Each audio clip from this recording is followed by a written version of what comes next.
Have you ever truly paused to consider the very nature of your thoughts, the silent, invisible force that shapes every moment of your existence? Have you ever questioned why one person, faced with the very same circumstances as another, rises to towering heights of achievement while the other sinks into the depths of despair? The answer, my friend, is not found in the stars nor in a pre-written destiny. It resides within a domain over which you have absolute and complete control, your own mind. You ask, what is pessimism? It is a question of profound importance, for in understanding it, you unlock the secret to its antithesis, which is the very foundation of all success. Pessimism is not, as many believe, a simple character trait, a permanent stain upon one's personality with which one is born. No, that is a falsehood, a convenient excuse that robs a person of their power. Pessimism is a mental habit. It is a form of self-hypnosis, a discipline of thought practiced so consistently that it becomes an automatic, destructive reflex. It is a disease of the mind, and the most tragic part is that it is self-inflicted. Think of your mind as a fertile plot of land, a garden of limitless potential. Every thought you entertain is a seed you plant within it.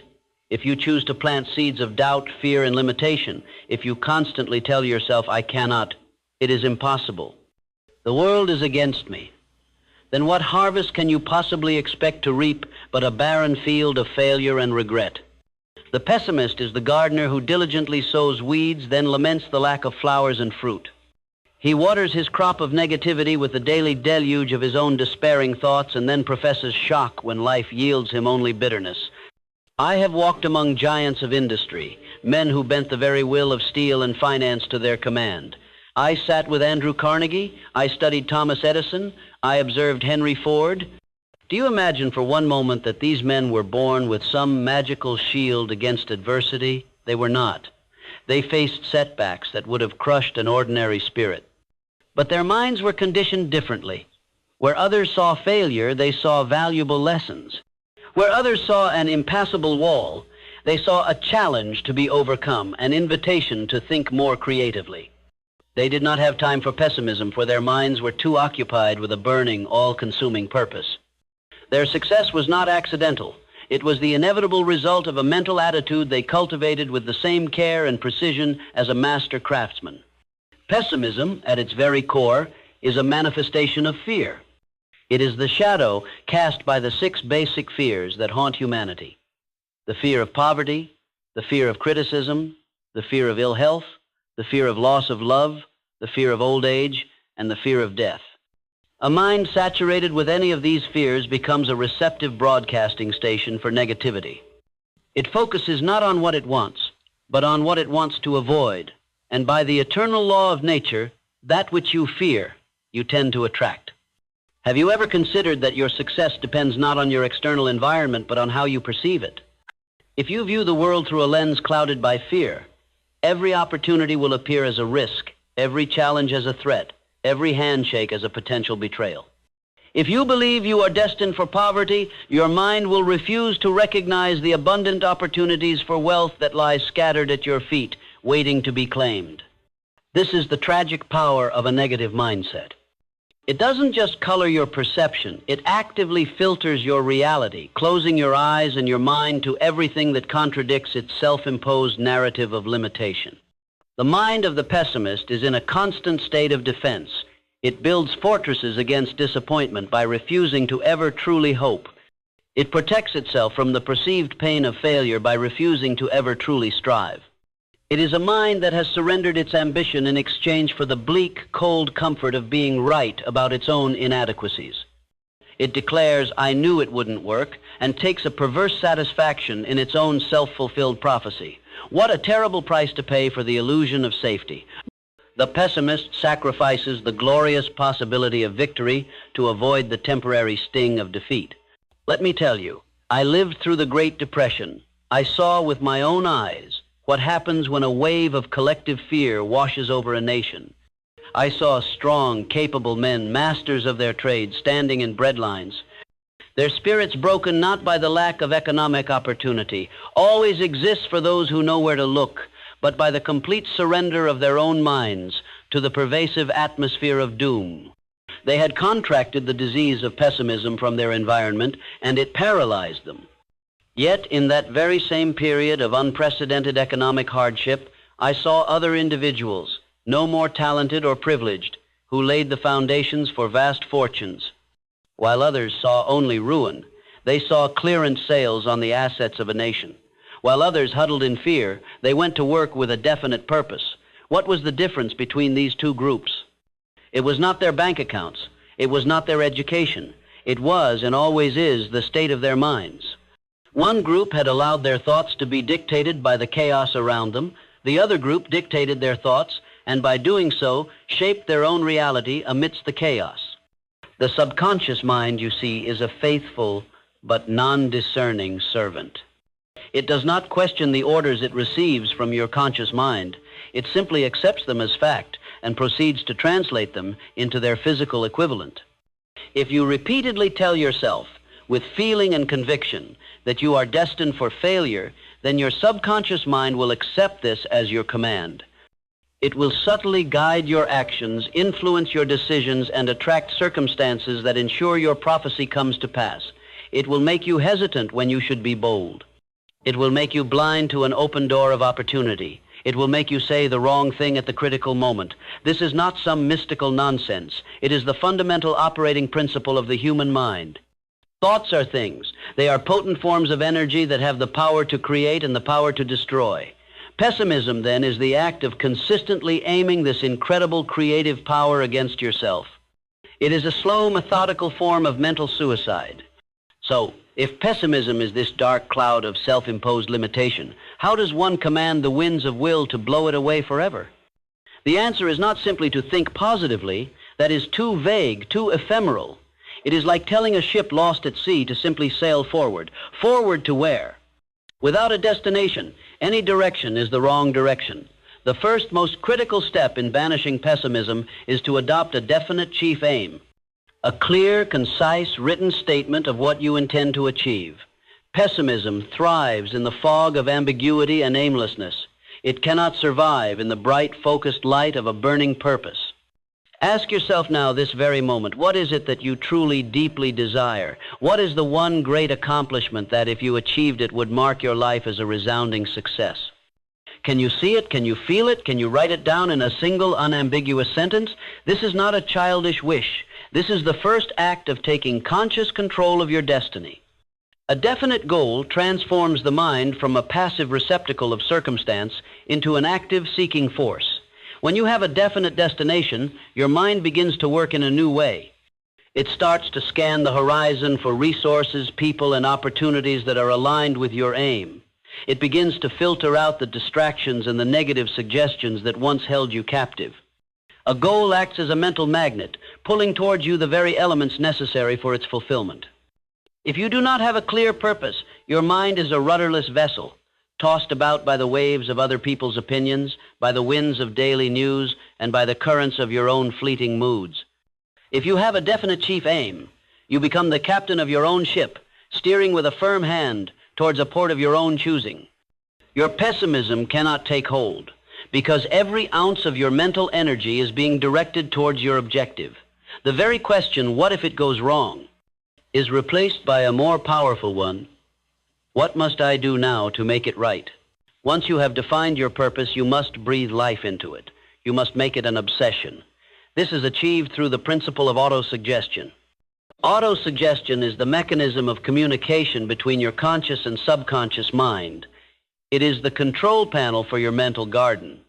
To counteract a lifetime of pessimistic programming, you must begin a campaign of positive, purposeful reprogramming. Take your written statement of your definite chief aim.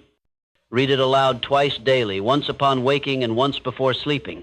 As you read it, do not merely mouth the words. See, feel, and believe yourself already in possession of your goal. Generate the emotion of success. Feel the pride, the joy, the gratitude as if your achievement were already a reality. This is the critical step.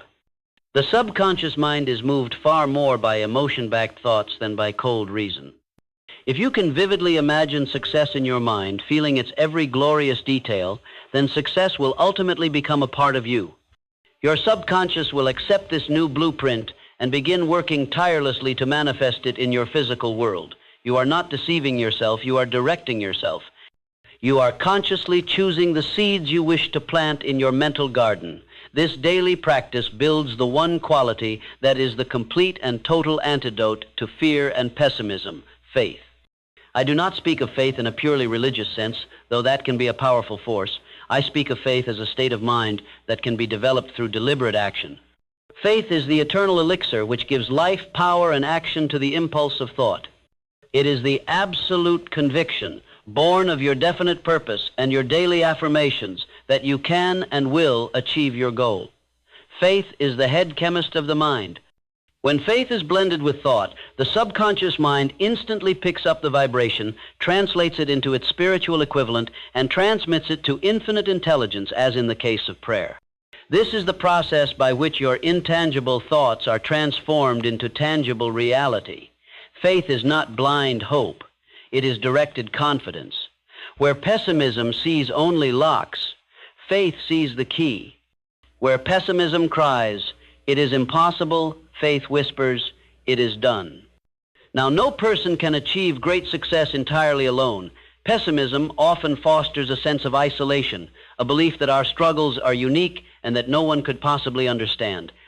This is a lie designed to keep you weak.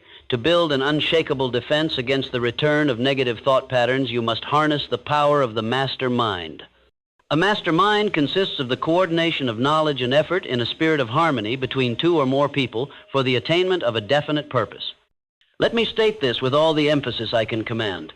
No mind is complete by itself. It needs contact and stimulation from other minds to grow to its full potential. Carefully select one, two, or more individuals who are sympathetic to your aim, who possess knowledge or experience you may lack, and who share a positive, determined mental attitude. Meet with this group regularly. In an atmosphere of perfect harmony and trust, discuss your plans, your progress, and your challenges. The results of this alliance will stomach you. When you bring minds together in this way, a third, invisible, intangible force is created, the master mind. It is a source of psychic and spiritual energy that will amplify the thoughts of every member. When your own faith wavers, the faith of your allies will support you. When you encounter a problem you cannot solve, the combined brain power of the group will illuminate a solution you never would have conceived on your own. Whom do you surround yourself with? Take a serious inventory of your closest associates. Do they build you up? Do they encourage your ambitions? Or do they belittle your dreams and drag you down into the mire of their own mediocrity and cynicism? You cannot afford the luxury of a negative associate. The choice of your mastermind alliance is one of the most critical decisions you will ever make in your life. A positive, supportive alliance is like a shield against the arrows of doubt and despair. A negative group is a constant source of mental poison that will eventually seep into your own thinking and paralyze your will to achieve. Furthermore, on this journey toward your great purpose, you must radically redefine your relationship with what the world calls failure. For the pessimist, every setback is final. Every stumble is proof that the journey is impossible. Every closed door is a sign to give up. This is the greatest and most tragic of all self-deceptions. Let me share with you one of the most profound truths I have discovered in a lifetime of studying successful men and women. Every adversity, every failure, every heartache carries with it the seed of an equal or greater benefit. Read that again. Let it sink into the very marrow of your bones. This is not mere poetic sentiment. It is a law of the universe, as certain as the law of gravity. What you perceive as failure is not failure at all. It is merely temporary defeat. It is nature's way of testing your resolve and teaching you a vital lesson. A temporary defeat is a signal that there is a flaw in your plan. It is an opportunity to pause, analyze, and course correct. It is not a command to quit. The pessimist looks at the ashes of a fire and sees only loss. The person with a success consciousness sifts through those ashes, finds the unburnt coal, and uses it to start a new, brighter fire. Thomas Edison, in his quest for the electric lamp, experienced more than 10,000 temporary defeats before he finally succeeded. A newspaper reporter, in an attempt to mock him, asked how it felt to have failed 10,000 times. Edison's reply is the perfect illustration of a mind immune to pessimism. He said, "I have not failed. I've just found 10,000 ways that won't work." Do you see the profound difference in that perspective? His aim was so definite, his faith so unshakable that the concept of failure simply did not exist in his vocabulary.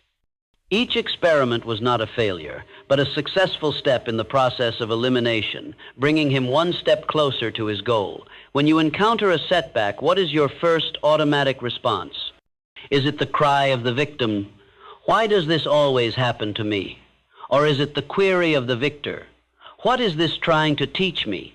What is the hidden benefit in this situation?" Your answer to that question, more than almost anything else, will determine your ultimate destiny. If you can learn to look for the seed of equivalent benefit in every defeat, you will become invincible. You will transform stumbling blocks into stepping stones, leading you ever higher toward your objective. Finally, none of this, not the definite aim, not the faith, not the mastermind, not the positive perspective on failure, will amount to anything without the final crucial ingredient, persistent action. All the positive thinking in the world is of no value unless it is translated into directed effort. Pessimism is the great justifier of procrastination and inaction. The pessimistic mind is an endless source of excuses. The time isn't right. I need more information. I'm not ready yet. The economy is too uncertain. These are all lies we tell ourselves, born of fear. My friend, listen to me carefully. Do not wait. The time will never be just right. Start where you stand and work with whatever tools you may have at your command, and better tools will be found as you go along. The first step is often the hardest, for it requires you to conquer the inertia of doubt. But once you begin to move, momentum builds. Action is the great cure for fear. Action transforms hope into reality. Action builds confidence. Persistence is nothing more than faith in continuous action. It is the quality that separates the winners from the quitters. It is the iron will that says, "I will carry on, regardless of how long it takes, regardless of the obstacles, until I achieve my purpose." Persistence has a way of wearing down all opposition. It sends a clear message to your subconscious mind that you are absolutely serious, and it rallies all your inner forces to your aid. It signals to the world and to other people that you are a force to be reckoned with, a person who will not be denied. If you have a worthy goal and back it with unyielding persistence, the universe itself seems to conspire to help you. Doors swing open, the right people appear, unexpected opportunities arise. Is this magic? My number. It is the natural consequence of a mind so focused and a will so determined that it reorders the very circumstances around it. So I ask you again, what is pessimism? It is a voluntary affliction. It is the habit of surrendering your will to your doubts. It is the act of looking at an oak tree and seeing only a future coffin. It is the choice to live in a mental prison when the door has been unlocked the entire time. It is the abdication of your divine, God-given right to be the master of your own fate, the captain of your own soul. Conversely, what is success? It is not an accident. It is the progressive realization of a worthy ideal. It is the direct result of a definite chief aim backed by unshakable faith expressed through a harmonious mastermind alliance fueled by an understanding that defeat is temporary and driven by relentless, persistent action. This is the philosophy that has lifted men from the gutter to positions of power and influence. It is the secret that lies at the heart of every great achievement in the history of humankind. The tools are now in your hands. The principles are clear. The path has been illuminated. Your mind is your greatest asset. It can construct glorious castles of achievement, or it can dig a deep, dark grave of mediocrity. The power has always been yours. The question that remains is not what pessimism is, but what you, in this moment and every moment that follows, will choose to build with the incredible power of your thoughts. What grand purpose will you set for yourself today?